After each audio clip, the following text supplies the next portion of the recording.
অন্নপূর্ণা যোজনায় আপনারা এক পরিবারের থেকে কতগুলি ফর্ম জমা করতে পারবেন, বা আপনি অনলাইন অফলাইন ফর্ম জমা করেছেন বা ফিল আপ করেছেন, সেক্ষেত্রে টাকা আপনি কবে থেকে পাবেন বা ভেরিফিকেশন কবে থেকে কমপ্লিট হওয়া শুরু হবে, এই সমস্ত প্রশ্নের উত্তর কিন্তু আজকে মাননীয় অগ্নিমিত্রা পাল দিয়েছেন। পাশাপাশি আপনি অনলাইন থেকে অন্নপূর্ণা যোজনার স্ট্যাটাস কীভাবে চেক করবেন, যদি আপনি অফলাইন ফর্ম জমা করে থাকেন তাহলে স্ট্যাটাস কীভাবে দেখতে হবে, এবং যদি আপনি অন্নপূর্ণা যোজনার অনলাইন ফর্মে অথবা অফলাইন ফর্মে কোনো ভুল করে থাকেন, সেই ভুল সংশোধন বা কারেকশন কিভাবে করবেন বা আদৌ করতে পারবেন কিনা, সেটাই আজকের ভিডিওর মাধ্যমে আপনারা জানতে পারবেন। আশা করি ভিডিওটি আপনাদের প্রত্যেকেরই কাজে আসবে। শুরু থেকে শেষ পর্যন্ত অবশ্যই দেখবেন। ভিডিওটি ভালো লাগলে লাইক করবেন, চ্যানেলটিকে সাবস্ক্রাইব করে পাশে রাখা বেল আইকনটি প্রেস করে নোটিফিকেশন অল করে রাখবেন, সবার সুবিধার্থে ভিডিওটি শেয়ার করবেন। তো চলুন শুরু করি। তো প্রথমে আপনাদের দেখাই যে মাননীয় অগ্নিমিত্রা পাল অন্নপূর্ণা যোজনা নিয়ে কি জানিয়েছেন, তারপরে আমি বিস্তারিত আসছি। কনফিউশন নেই। প্রথমত অন্নপূর্ণা ভান্ডার নয়, অন্নপূর্ণা যোজনা, এবং সেখানে প্রত্যেকটি বড় office, municipal office, corporation office, block office থেকে আপনারা ফর্মটা পাবেন। আপনাদের মাধ্যমে আমি আমার মা বোনেদের বলতে চাই যে প্রত্যেক মহিলাকে একটা ফর্ম নিতে হবে না, প্রত্যেক পরিবার একটা ফর্ম নেবে। ওই একটা ফর্মের মধ্যে অনেকগুলো অ্যাকাউন্ট নাম্বার লেখার জায়গা আছে, সুতরাং মাও লিখবে, শাশুড়ি মাও লিখবে, বৌমাও লিখবে, ননদও লিখবে, মেয়েও লিখবে, সবাই লিখবে। ফর্ম শেষ হচ্ছে কারণ মেয়েরা আসছে, মহিলারা আসছেন, একটা করে ফর্ম নিয়ে যাচ্ছেন, তা কিন্তু দরকার, এবং জমাও দেবেন সেই অফিসে গিয়ে, এবং কয়েকদিনের মধ্যে আপনার ব্যাংক অ্যাকাউন্টে চলে যাবে। তো আশা করি আপনারা ভিডিওটি দেখেছেন, এবং ভিডিওতে কিন্তু মাননীয় অগ্নিমিত্রা পাল স্পষ্ট জানিয়েছেন যে একটা পরিবারের জন্য কিন্তু একটাই ফর্ম, অর্থাৎ যদি আপনার পরিবার আলাদা না হয়ে থাকে সেক্ষেত্রে কিন্তু আপনার একটা পরিবারের জন্য একটাই ফর্ম জমা দিতে হবে। আপনারা প্রত্যেকেই জানেন যে অনলাইন যখন আপনারা ফর্ম ফিল আপ করবেন সেখানে কিন্তু 10 জন পর্যন্ত আপনি ফ্যামিলি মেম্বার অ্যাড করতে পারবেন। এবার পরিবার বলতে আপনি কাকে বোঝাবেন বা কাকে কাকে আপনি পরিবার হিসাবে যুক্ত রাখবেন। তো দেখুন, পরিবার হয় রেশন কার্ড দিয়ে। যখন আপনারা রেশন কার্ডে দেখবেন যে আপনার ফ্যামিলি হেড কে রয়েছে, সেই হিসাবে কিন্তু আপনি পরিবার সিলেক্ট করবেন। ধরুন আপনারা একটা বাড়িতে 4-5 জন ফ্যামিলি থাকেন বা 4-5টা ভাই থাকেন, তাদের যদি রেশন কার্ড আলাদা হয়ে গিয়ে থাকে বা ট্রান্সফার হয়ে গিয়ে থাকে, তাহলে কিন্তু আপনারা আলাদা আলাদা ফর্ম জমা করতে পারবেন। যদি আপনার পরিবার এখনো পর্যন্ত আলাদা না হয়ে থাকে তাহলে কিন্তু আপনারা একটা পরিবার নিয়েই, অর্থাৎ টোটাল পরিবার নিয়ে একটা ফর্মের মধ্যেই যাবতীয় আবেদন করতে পারবেন। এবং যদি আপনার পরিবারে 5 থেকে 6 জন মহিলা থাকে এবং প্রত্যেকেই অন্নপূর্ণা প্রকল্পে আবেদন করতে চায়, তারাও কিন্তু সেই একটি ফর্মের মাধ্যমেই করতে পারবে। বাকি ফর্মের মধ্যে কিন্তু আধার কার্ড, ভোটার কার্ড এগুলি আপলোড করতে হচ্ছে, বাকি রেশন কার্ডের ফ্যামিলি হেডের নাম্বার দিতে হচ্ছে, প্যান কার্ড থাকলে প্যান কার্ডের নাম্বার দিতে হচ্ছে, এবং আপনার জমি কতটুকু রয়েছে শতকে কিন্তু সেটাকে লিখতে হচ্ছে। কোনো রকম জমির কাগজ কিন্তু আপলোড করতে হচ্ছে না। পাশাপাশি ব্যাংকের কোনো ডিটেলস দিতে হচ্ছে না ফর্মের মধ্যে, কারণ প্রথম থেকেই বলা হয়েছে যে ডিবিটি লিঙ্কের মাধ্যমে এই অন্নপূর্ণা যোজনার টাকা দেওয়া হবে। সেক্ষেত্রে আপনার আধার কার্ড নাম্বার নিচ্ছে, এবং আধার কার্ড নাম্বার যখনই তারা সার্চ করবে তখনই কিন্তু আধার কার্ডের সঙ্গে কোন ব্যাংক অ্যাকাউন্ট লিঙ্ক রয়েছে সেই ব্যাংকটা চলে আসবে, এবং সেই ব্যাংক অ্যাকাউন্টে কিন্তু আপনার অন্নপূর্ণা যোজনার টাকা ঢুকবে। এবার কথা হচ্ছে যে অন্নপূর্ণার ফর্ম যে আপনারা জমা করলেন অনলাইন অথবা অফলাইন, এর ভেরিফিকেশন কবে নাগাদ হবে। তো মাননীয় অগ্নিমিত্রা পাল ইতিমধ্যেই জানিয়েছেন যে ফর্ম দেওয়ার সঙ্গে সঙ্গেই, অর্থাৎ পরপরই কিন্তু ভেরিফিকেশন স্টার্ট হয়ে যাবে। যদি আজকে আপনি ফর্ম ফিল আপ করেন সেক্ষেত্রে কিন্তু কালকে অথবা পরশু নাগাদ আপনার ভেরিফিকেশন কমপ্লিট হয়ে যাবে। এবং যখনই ভেরিফিকেশন কমপ্লিট হয়ে যাবে প্রত্যেক সপ্তাহে কিন্তু পোর্টালে নতুন করে নাম উঠবে, এবং প্রতি সপ্তাহে যারা নতুন অন্নপূর্ণা যোজনায় উঠলেন তাদের প্রত্যেককে টাকা দেওয়া হবে। গতকালকেও কিন্তু এই অন্নপূর্ণা যোজনার মাধ্যমে প্রায় 12 লক্ষ মহিলাকে টাকা দেওয়া হয়েছে 3000 টাকা করে। এর আগেও কিন্তু টাকা দেওয়া হয়েছিল 3000 টাকা, এবং পরবর্তী সময় গতকালকেও অন্নপূর্ণা যোজনার 3000 টাকা দেওয়া হয়েছে।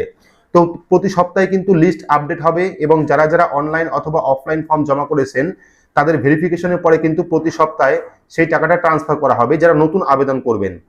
এইবার সব থেকে গুরুত্বপূর্ণ যে বিষয় সেটা হলো, অনেকেই প্রশ্ন করছিলেন যে আমি অনলাইন অথবা অফলাইনে ফর্ম ফিল আপে ভুল করেছি, সেক্ষেত্রে কারেকশন কিভাবে করব। তো যদি আপনি অনলাইনে অ্যাপ্লাই করার সময় ফর্মটি সাবমিট করে দেন সেক্ষেত্রে কিন্তু পরবর্তী কারেকশনের কোনো সুবিধা নেই। অর্থাৎ আপনি ফর্মটা সাবমিট করে দিলেন, অ্যাকনলেজমেন্ট নাম্বার আপনি পেয়ে গেলেন, এটাই কিন্তু শেষ। পরবর্তী সময় কিন্তু আর কোনো রকম কারেকশন আপনি করতে পারবেন না। সেক্ষেত্রে যখন অনলাইন আবেদন করবেন প্রত্যেকটা স্টেপ দেখে দেখে নেবেন। সাবমিট করার আগ পর্যন্ত কিন্তু সমস্ত ফর্ম চেঞ্জ করা যাচ্ছে, কিন্তু সাবমিট করার পর কোনো রকম কিন্তু ফর্ম চেঞ্জ করা যাচ্ছে না। এবার যদি অফলাইন ফর্মে কোনো রকম ভুল করেন সেক্ষেত্রে আপনি প্রথমেই অনলাইন থেকে স্ট্যাটাস দেখে নেবেন। যদি আপনি অফলাইন ক্যাম্পে গিয়ে ফর্ম জমা করেন বা বিডিও অফিসে, পঞ্চায়েত অফিসে ফর্ম জমা করে থাকেন, সেক্ষেত্রে আপনারা অনলাইন চেক করে নেবেন ফোন নাম্বার দিয়ে। যে ফোন নাম্বার দিয়ে আপনি অন্নপূর্ণা যোজনার ফর্ম ফিল আপ করেছিলেন সেই ফোন নাম্বার দিয়ে লগ ইন করে দেখে নেবেন যে আপনার নামটি অনলাইনে রেজিস্ট্রেশন হয়েছে কিনা। যদি হয়ে যায় তাহলে কিন্তু কারেকশন করতে পারবেন না। যদি অফলাইন ফর্মে কোনো রকম ভুল থাকে সেক্ষেত্রে আপনি অনলাইন আবার আবেদন করুন। যদি অ্যাপ্লিকেশন সাবমিট না হয় সেক্ষেত্রে আবার আপনি অনলাইন আবেদন করুন। সেক্ষেত্রে কিন্তু অনলাইনেরটা আগে সাবমিট হয়ে যাচ্ছে। অফলাইন যারা ক্যাম্পে ফর্ম জমা করেছেন সেগুলি ক্যাম্পের থেকে ভিডিওতে যাবে, সেখান থেকে ডেটা এন্ট্রি করা হবে, তারপরে কিন্তু আপনার নাম অনলাইন পোর্টালে উঠবে। কিন্তু যারা অনলাইন আবেদন করছেন তাদের কিন্তু ডিরেক্টলি অনলাইন পোর্টালে নাম রেজিস্ট্রেশন হয়ে যাচ্ছে এবং পরবর্তী সময়ের সঙ্গে সঙ্গে কিন্তু ভেরিফিকেশনটাও কমপ্লিট হয়ে যাচ্ছে। এবার আপনারা অনলাইন অথবা অফলাইন ফর্ম জমা করলেন, এর স্ট্যাটাস আপনি কিভাবে চেক করবেন? যদি আপনি অনলাইন অন্নপূর্ণা যোজনার ফর্ম জমা করে থাকেন সেক্ষেত্রে স্ট্যাটাস কিভাবে চেক করবেন, বা যদি আপনি অফলাইনে ক্যাম্পের মাধ্যমে অথবা বিডিও অফিসের মাধ্যমে বা ব্লক অফিসের মাধ্যমে ফর্ম জমা করে থাকেন সেক্ষেত্রে আপনি অন্নপূর্ণা যোজনার স্ট্যাটাস কিভাবে চেক করবেন সেই পদ্ধতি এবার আপনারা দেখাবো। তো অন্নপূর্ণা যোজনার স্ট্যাটাস চেক করার জন্য আপনার স্মার্টফোন থেকে বা কম্পিউটার থেকে যে কোনো একটি ব্রাউজার আপনারা ওপেন করবেন। ব্রাউজার ওপেন করে সেখানে গিয়ে সার্চ করবেন socialregistry.wb.gov.in। ওয়েবসাইটের লিঙ্ক ভিডিও ডেসক্রিপশন বক্সে দেওয়া থাকবে, আপনারা লিঙ্কে ক্লিক করে ডিরেক্ট কিন্তু এই পোর্টালে আসতে পারবেন। তো পোর্টালে আসার পর সর্বপ্রথম যে অপশন রয়েছে সিটিজেন ফ্যামিলি লগ ইন, এখান থেকে অ্যাক্সেস সিটিজেন পোর্টাল অপশনে ক্লিক করবেন। ক্লিক করলে কিন্তু পরবর্তী লগ ইনের পেজ চলে আসবে। যদি আপনি অনলাইন আবেদন করে থাকেন সেক্ষেত্রে অনলাইন লগ ইন করার সময় বা আবেদন করার প্রথমে আপনি যে ফোন নাম্বার দিয়েছিলেন সেই ফোন নাম্বার দেবেন, অথবা যদি আপনি অফলাইন ক্যাম্পে ফর্ম জমা করে থাকেন তাহলে অফলাইন ফর্মে আপনি যে ফোন নাম্বার দিয়েছিলেন সেই ফোন নাম্বার এখানে দিয়ে রিকোয়েস্ট ওটিপি অপশনে ক্লিক করবেন। তার আগে ক্যাপচা কোড থাকবে। প্রথমে আপনার ডিস্ট্রিক্ট অর্থাৎ জেলা এখান থেকে সিলেক্ট করবেন, আপনার কোন জেলা। জেলা সিলেক্ট করার পর পেয়ে যাবেন 10 ডিজিট মোবাইল নাম্বার। এবার ফর্মের মধ্যে যে ফোন নাম্বার আপনি দিয়েছিলেন সেই ফোন নাম্বার দেবেন। দেওয়ার পর ক্যাপচা কোডটাকে ফিল আপ করবেন। ফিল আপ করার পর রিকোয়েস্ট ওটিপি অপশনে ক্লিক করবেন। তো রিকোয়েস্ট ওটিপি অপশনে ক্লিক করলে আপনার দেওয়া ফোন নাম্বারে একটি 6 সংখ্যার ওটিপি সেন্ড করবে। সেই ওটিপি এখানে বসিয়ে ভেরিফাই অ্যান্ড কন্টিনিউ অপশনে ক্লিক করবেন। তো ভেরিফাই অপশনে ক্লিক করলে কিন্তু এইরকম একটি পেজ চলে আসবে। যদি এইরকম কোনো পেজ আপনার সামনে আসে, অর্থাৎ family level data collection form, এখানে টেম্পোরারি অ্যাপ্লিকেশন আইডি নাম্বার রয়েছে, অর্থাৎ অন্নপূর্ণা যোজনার অনলাইন ফর্ম সাবমিট করার পর কিন্তু আপনারা এই টেম্পোরারি অ্যাপ্লিকেশন নাম্বার পেয়ে যাবেন। যদি স্ট্যাটাস চেক করার সময় বা লগ ইন করার পরে এইরকম অপশন আসে সেক্ষেত্রে বুঝতে পারবেন যে আপনার অন্নপূর্ণা যোজনার ফর্ম অনলাইন সাবমিট হয়ে গেছে। এবার অনেকের ক্ষেত্রে কিন্তু এই অপশনটা আসছে না, অনেকের ক্ষেত্রে এইরকম অপশন চলে আসছে। ফর্মটা পুরোটা ওপেন হচ্ছে যেখানে সমস্ত ফ্যামিলির নাম দেওয়া রয়েছে।